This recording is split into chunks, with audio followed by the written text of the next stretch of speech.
Okay, now I can end my talk. Yeah, I got my. Hi guys. My name is Jasjeet Thind. I lead data science and engineering at Zillow Group, and today I will talk about the unique challenges associated with DevOps and machine learning. So first, I'll give an overview of our 9 brands at Zillow Group. I'll talk about the machine learning use cases at Zillow Group. I'll go over our machine learning architecture, and I'll spend most of the time going into our DevOps cycles and the unique challenges associated with machine learning. Zillow Group is composed of 9 different brands. Trillia started over 10 years ago and was the first to provide home-related information such as facts and transactions and tax information freely available for everybody. It was essentially the first time you can get that information without going through a real estate agent. Zillow started around the same time, and Zillow introduced the Zestimate, which was the first freely available home automation model. It was really the first time you could go to a home, look at a price as a buyer and say, oh, this is a good starting point to make an offer on. Or as a seller, this is a good starting point to potentially sell the home at. Street Easy and Naked Apartments focuses on the New York City market. HotPads focuses on rentals among the nation's leader there. And realestate.com just launched recently. It's primarily focused on first-time home buyers, and so check it out, it just launched. Mortech, there's 3 B2B brands, and Mortech provides loan information from multiple lenders. Restly provides developer APIs for home real estate data. And Dotloop is, if many of you have been in a home purchasing scenario, Dotloop is going to make our lives a lot easier. Its vision is to make the entire real estate transaction paperless, where all the multiple parties, such as the lender, the agents, the seller agent, the buyer agent, the buyers and sellers, and others are all involved together in one loop. There's lots of different machine learning use cases at Zillow, and I'll highlight a couple of them here. Personalization is about recommending the right homes to the right users, either through email or search or on the homes themselves or push notifications. Ad targeting is also recommendations, but recommending inventory, rentals, or homes outside of Zillow on social media such as Instagram or Facebook, or search such as Google search or Bing. The Zestimate, which John mentioned earlier, how many of you are familiar with the Zestimate? Okay, great, almost everybody.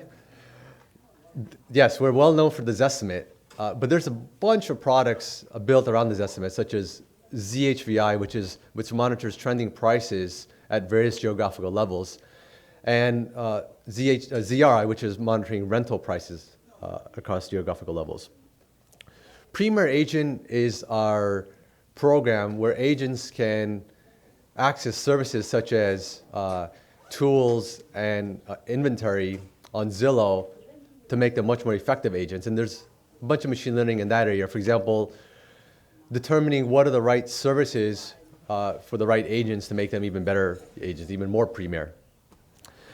There's a bunch of deep learning challenges at Zillow. One of them is related to the Zestimate. You upload your photographs or videos on your home. You can claim your home, upload your photographs or videos, and we'll extract signal out of that image, and depending on the home and the signals, will determine, make their estimate more accurate, either increase it or sometimes decrease it. After all, we're trying to improve accuracy, not always increase the estimate. Demographics and community is about summarizing information, for example, crime information, such as using our crime data and computing things like crime scores. Business analytics is about building big data systems that allow analysts to answer ad hoc business questions. And forecasting home price trends are, we're trying to predict the value of a home, say 1 year down the line. For example, the Zestimate forecast, which is a 1 year prediction of the Zestimate. Our high-level architecture, very high level, it starts with data collection. Data collection is about getting the data that we need into our system. Data quality is about ensuring that the data is trustworthy. The data lake is our central repository of structured and unstructured and semi-structured data in one place. Data science is about building prototypes, models, features of code to solve business problems. Machine learning is an extension of that, but in this context, we refer to operationalizing models for scale. ML web services are about executing machine learning models in real time in low latency, strict low latency scenarios with many concurrent users. And analytics is about, as I mentioned earlier, building systems and enable analysts to answer business questions. How well is this feature doing when we launched it? Now I'll spend majority of the presentation going into DevOps and the unique challenges associated with machine learning. DevOps, our definition of DevOps is tight collaboration, fast iterations, and lots of automation. At Zillow, there are 6 phases of the DevOps cycle. It starts with research. Research is about prototyping models or features, and it starts there. Then the traditional continuous integration cycle starts, and we call the second phase, or the first phase of part of continuous integration, the dev phase. Dev is about checking code with unit tests and having fast builds. The test phase is about deploying artifacts automatically to your test clusters, regression clusters, and running end-to-end tests automatically. And then the continuous delivery cycle starts with what we call the ship phase, which is about deploying those artifacts into production and making sure you have logging, monitoring, and alerts. And then there's 2 additional phases. The 5th phase, what we call is the ML workflow phase. This is production systems that train and score machine learning models, millions of models, across those various use cases that I talked about. And the output of that are recommendations or predictions, or also the machine learning models themselves. And then real-time machine learning is about taking those models and serving them in strict SLAs with lots of concurrent users. So now we'll go through each phase one by one, go over the challenges and what we do to address those challenges, starting with the research phase. To summarize, research is about prototyping features, models, and code to solve business problems. At Zillow, we use models such as random forests to convolutional neural networks, deep learning, and for recommendations, collaborative filtering, among many others. So what are the unique challenges in the research phase related to DevOps? Number 1, 2 challenges. Data scientists iterate through a ton of models, ton of code, a ton of features, and most of this stuff actually never goes into production. So what do we do about this stuff? And also, data scientists need to test experiments in production. How do we validate those experiments in production without having to go through the entire dev cycle? For the first challenge, first off, check in all prototypes. We organize our prototypes in our research area in source control and Git.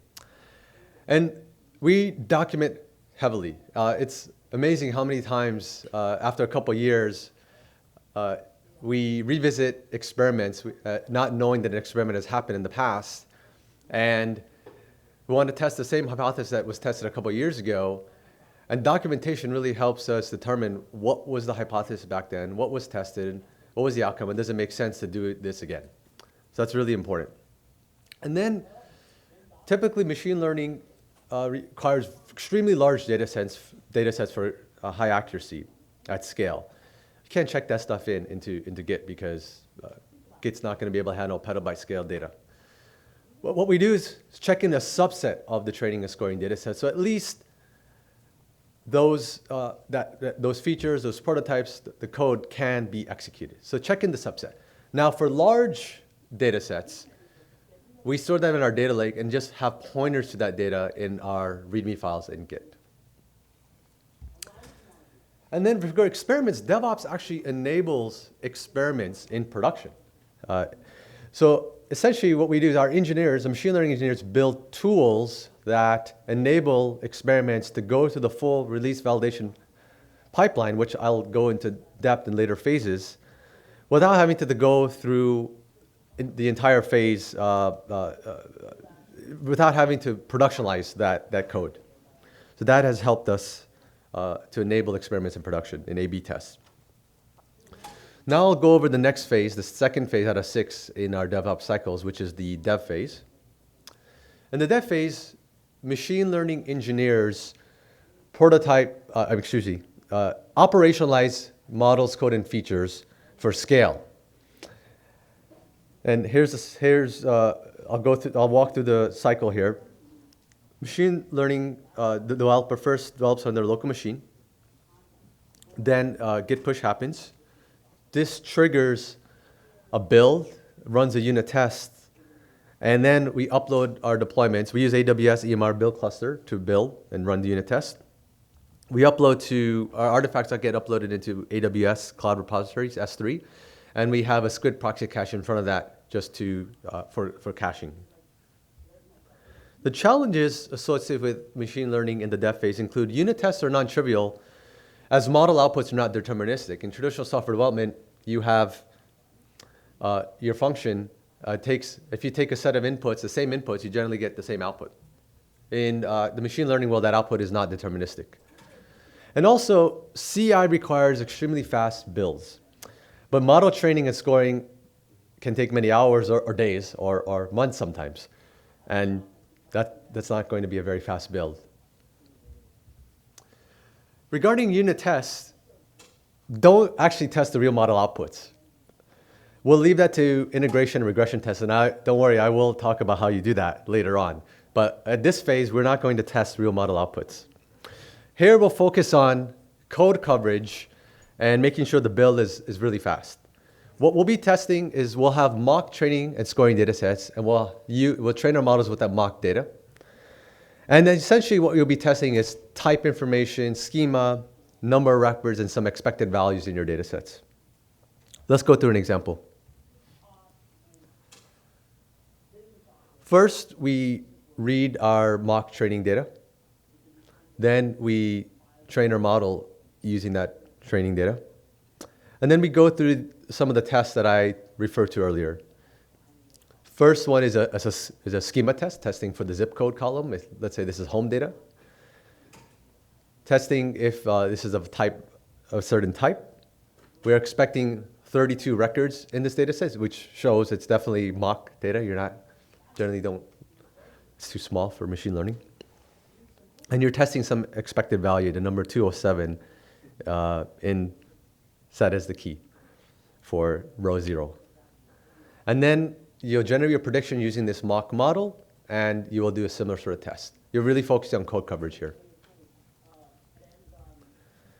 And then because you're using mock training data, training and scoring is very fast. And that essentially accomplishes having fast builds. We'll talk about testing prediction accuracy in the test phase, which is next. In the test phase, what we do is after artifacts are uploaded by the build process, we deploy and auto-trigger the regression test.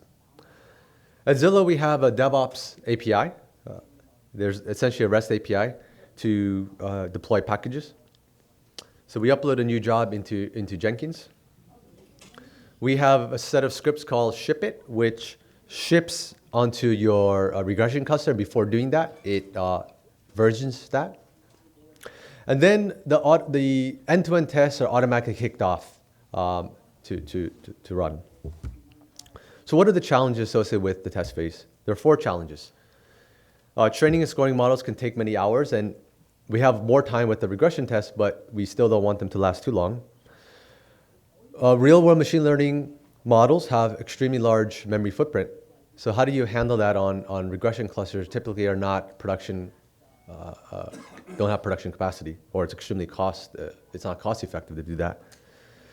And what I skipped in unit tests, we need to address in regression tests or integration tests.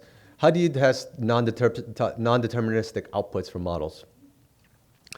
And then in the machine learning world, you typically have your back-end systems, and there could be 2 back-end systems, your near real-time and your batch system. And then you can have your real-time machine learning. And you need to make sure that the results of those systems are are similar. Otherwise, you have undeterministic user behavior. So how do we train and score and test? At Zillow, we have what we call our golden training and scoring datasets. So the word golden refers to real machine learning training and scoring datasets, but it's a subset. It's not as large. Essentially, what that's doing is making our training and scoring much faster. And because of that, the memory footprint is, we have a much lower memory footprint, and you have to tweak the size of your golden datasets to match what memory footprint you're able to handle or increase capacity in your regression cluster. But essentially, it's solved with the golden datasets. And just like executables, models should not be checked into Git, even the models trained on golden datasets, because they're usually huge. Treat them as a binary. And regarding regression testing, adjust with the fuzz factor.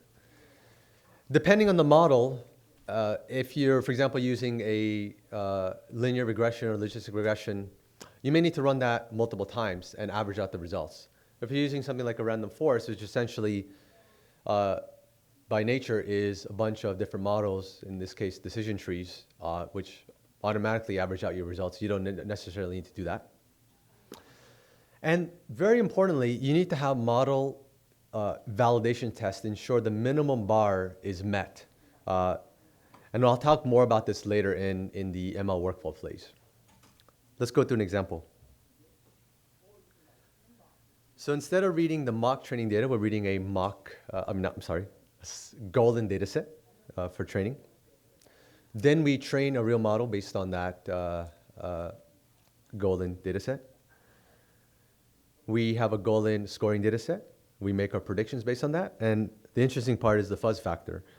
For this example, home ID number 5, we're training Zestimates. And we're looking at home ID 5 and looking at its Zestimate. And instead of assert equal, you have assert almost equal, where you have the Zestimate, some expected value, and then a variance factor. Delta here is 3%, plus or minus 3%. You need to verify that your real-time machine learning matches that of the back end. And going through this example, it's the same example. In this example, we have 3 different systems. You have your real-time system, you have your near real-time system, and you have your batch system. You get the model outputs for the same ID from all 3 systems. And then, again, you do assert almost equals with a delta, in the same example, plus or minus 3%. Very important to do this. The next phase of our DevOps cycle is what we call the ship phase. Shipping is about shipping your code to production. Pretty obvious from the title. We use the same DevOps API, upload the job into Jenkins, run the same ship it script, and then deploy to our cluster, which is AWS EMR production cluster. What are the challenges associated with this phase? The deployment can start when model training and scoring is already happening. So what do we do with this? And then how do you address backward compatibility issues? Because let's say you've updated models, you've added a different model in your overall ensemble, or you added new features, and the code doesn't necessarily match with that. How do you handle that, especially for real-time machine learning? 4 ways to handle deployment with training. You can terminate the ML workflow and then start to deploy. You can wait for the ML workflow to finish and then start to deploy. You can deploy at a certain time of the day, always at midnight, or if you're deploying multiple times a day, always at the same time. But if you do that, you still need to handle the cases where there's still a workflow happening. What do you do about that? Or you deploy to another cluster and just shut down the previous cluster. We use a variety of these. And how do you ship models to real-time web services? First, you have to actually complete the successful run of your training and scoring pipeline in the batch pipeline. Then after that's done, then you can ship code, models, code, features, etc., configuration into your web services host. More on deployment on web services later. The 5th out of 6 phases, the fifth, second to last phase, is what we call the ML workflow phase.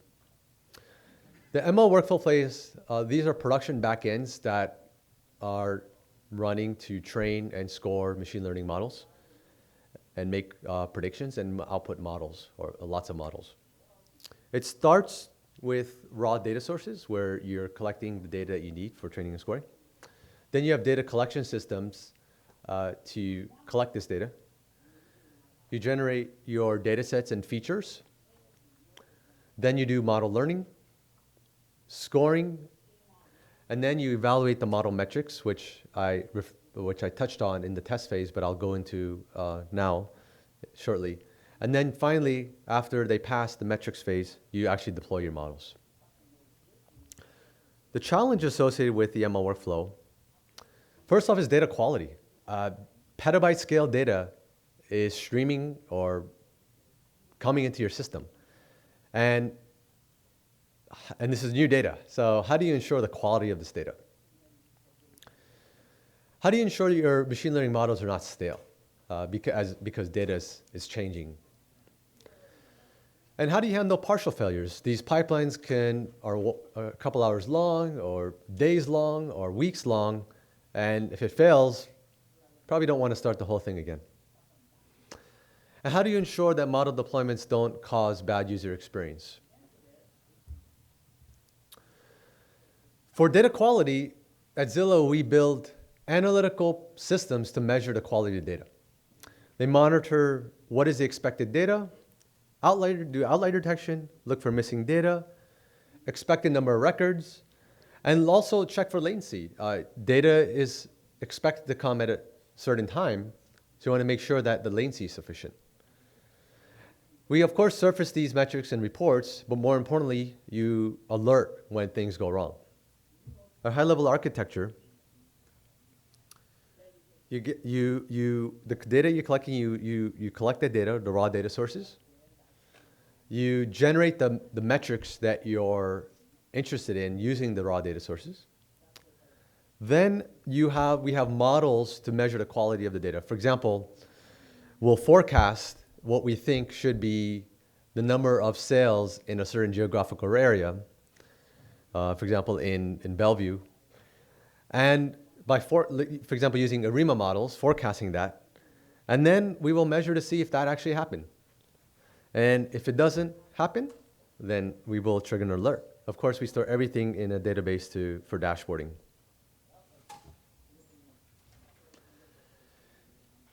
You have to automate ML to make models fresh. Machine learning continually should be running, or you should be running it frequently. And use a proper workflow engine. Don't build this yourself, because this stuff's very complicated.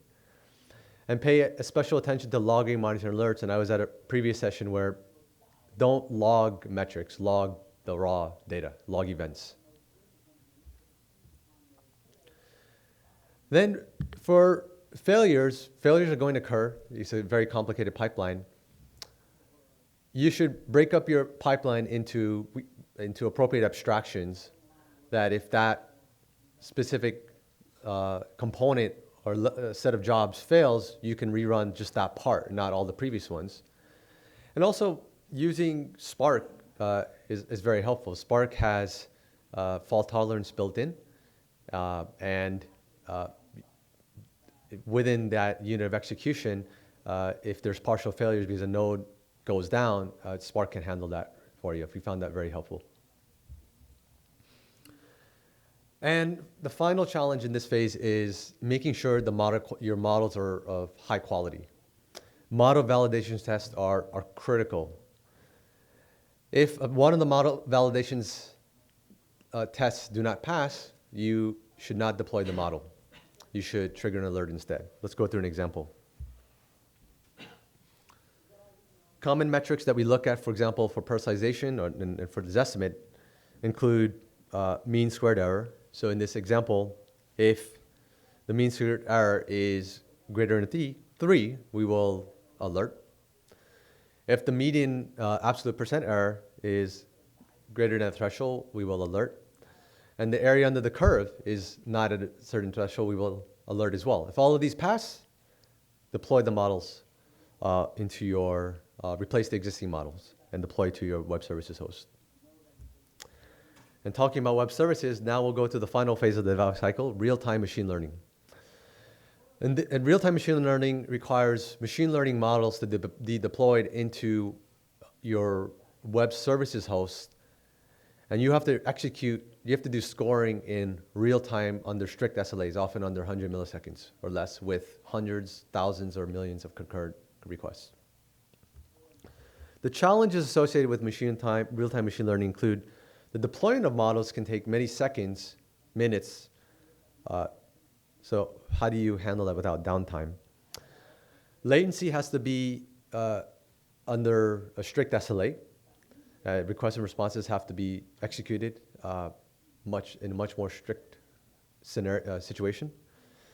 And then finally, you have to ensure that features of real-time, in your web services there, actually, which are usually dynamically generated, do match what's happening in the back end.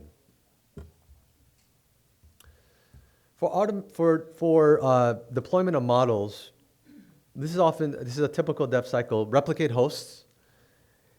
During the deploy, take the host offline, deploy your models, put it back in rotation, and then do the same for the replicated host.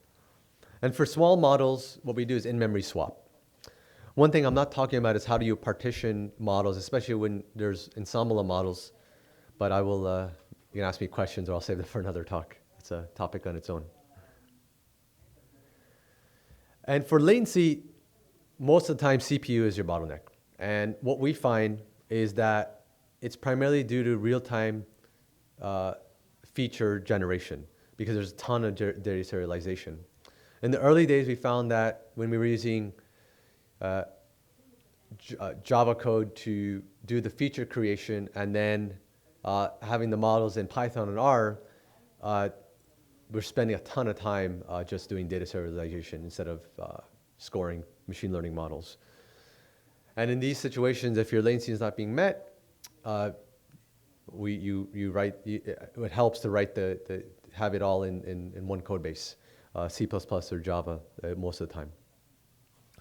And hyperparameters, tuning of hyperparameters is very helpful. For example, if you use 2,000 trees in a random forest in your backend, but you can't meet your SLA at serving time, maybe 1,000 trees, you can meet your SLA and the accuracy degrades just a little bit, that might be better overall. And features should equal that of the backend. What we try to do is use the features and labels that we generate at serving time directly in the backend by piping them into log. And if you don't do that, at least validate in your testing phase or data quality phase that they are indeed the same. Otherwise, it's going to get some bad expected behavior. I'm done with the DevOps portion. I'll finish off with, first off, there's a lot of free data that you can download. Go to zillow.com/data. We have time series data such as ZHVI, which is our monitors trending prices. Other metrics, if you're an investor, such as the price to rent ratio, which is very helpful, negative equity.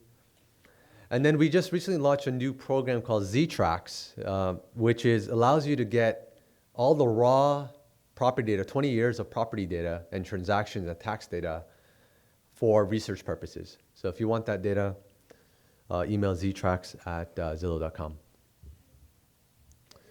We're hiring. We're actually hiring a principal DevOps engineer. So join us. And check out our blogs, zillow.com/data science and shirley.com/blog/tech. And you might have heard recently that we launched something called the Zillow Price. Who wants $1 million? You have an opportunity to win $1 million. And it's an opportunity for the brightest scientific minds to work on one of the most important algorithms in real estate, the Estimate. Make it better. Help us make it better. If you don't like your Estimate, And you want to win $1 million? Join the competition. Check out the URL right there and join the competition and stay in touch. Thank you very much. Questions? Oh, yeah, sure. I'll take. Thank you. Thank you. We do have about 10 minutes for questions. So. Just 10 minutes, right? Yeah, go ahead. Jump in. I think just stand up and. Yeah, I got a technical question. Yep. Not socially. From my experience, because we are using the traditional models or the training, although we could make the training parallel, but the model itself mostly they are just a single box, right? They are not really fully distributed. Although we can replicate the model or multiple clusters, but the model itself, each one is a single box.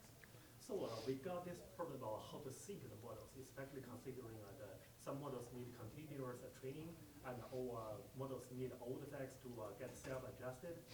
So we mostly, if we run the models in parallel ways, they got out of sync pretty soon. So do you have this similar problem, or how do you solve it? Yeah. Jasjeet, could you kind of summarize the question and repeat it? Yeah, and I think I'll make sure I understand the question as well. That helps. The question is, models themselves, for example, linear regression or a gradient boosted decision tree themselves are not distributed by nature. And how do you, or that means you can't parallelize those models. Do we have that challenge? And if so, how do we handle that? That's the question. Okay, great question. Yes, we have that challenge, the first part. And the second question, I think there's a couple ways to handle it, and you do handle it in a couple ways. One you can do is partition data and get parallelism that way. For example, for one of our models for the Zestimate, we have our own clustering algorithm to partition geos in a certain way, and then you train lots of models serially based on data parallelism, essentially. So that's one way. It's not model parallelism, it's data parallelism. The other way is I think I can't think of, almost everything has essentially, there's different models, there's ensembles. And what you do is you distribute the same data, multiple hosts, and again, it's a different way of doing it, and you train that way. H2O open source library actually has some solutions for distributed machine learning. That's something we also use. And we are working on a random forest implementation that where you distribute the trees directly in the forest on multiple nodes. And so then you're actually getting, it's not those individual decision trees are distributed, but they're happening in parallel. I think those are the ways we typically do it. Yes? When you're testing for errors, do you keep track of kind of what the results are so you know if they're skewing towards a boundary or not?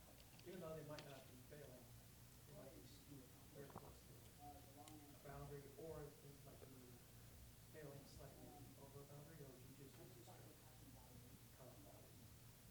Like, for example, in your test, you say if it's greater than 3. Yep. Well, so is it typically 3.1, or is it 2.8 all the time? Yeah, that's a good question, and that was a fictitious. So the question is, Well, I know that's a big yeah, the question.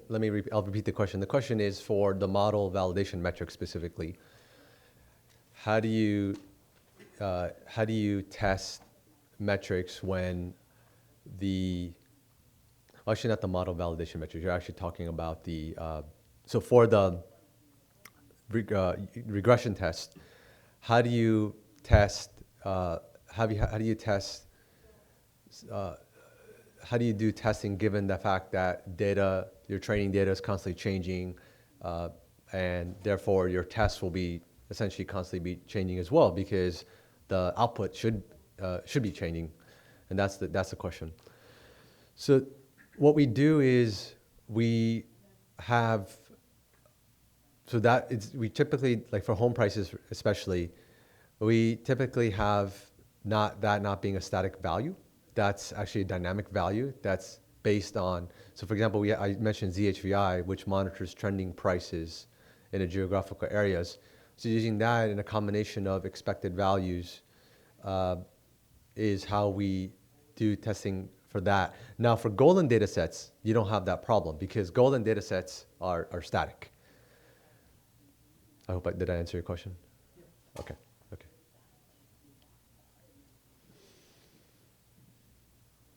Yes. Yeah, I have a question. The rigor that you guys use to even regression test model building, that's a function of you guys basically constantly rebuilding models, right? Because like for, let's say, we build models relatively statically, like kind of like as an offline activity, and then we deploy those to production. And we test that, but the offline activity we kind of don't really test. So I'm wondering whether we're making a mistake or what you presented is really kind of like the Zillow case where you're constantly rebuilding a model based on new data coming in. So the question is, what was your name? I'm sorry. Verno. His team or company builds models not continuously on a ad hoc basis. So therefore, the models themselves are static. And when you deploy to production, they're static. And I presented at Zillow, we're continuously training models, learning, and continuously deploying new models to production. The question is is what you're doing or what we're doing a mistake? That's the question. I don't think so. I think every situation is different. We're in a situation where we're getting petabyte scale data that's constantly flowing. People check their estimates multiple times a day. I mean, so they need that stuff to be accurate.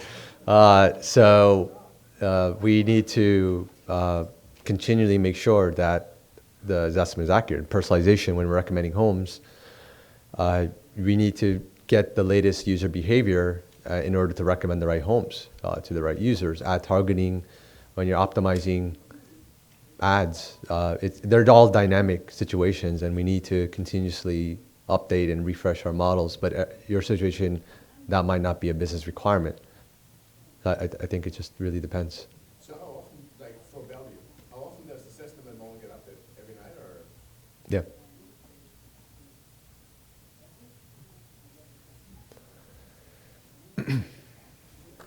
Anyone else? Cool, let's hear it for Jasjeet. Thank you. Thank you.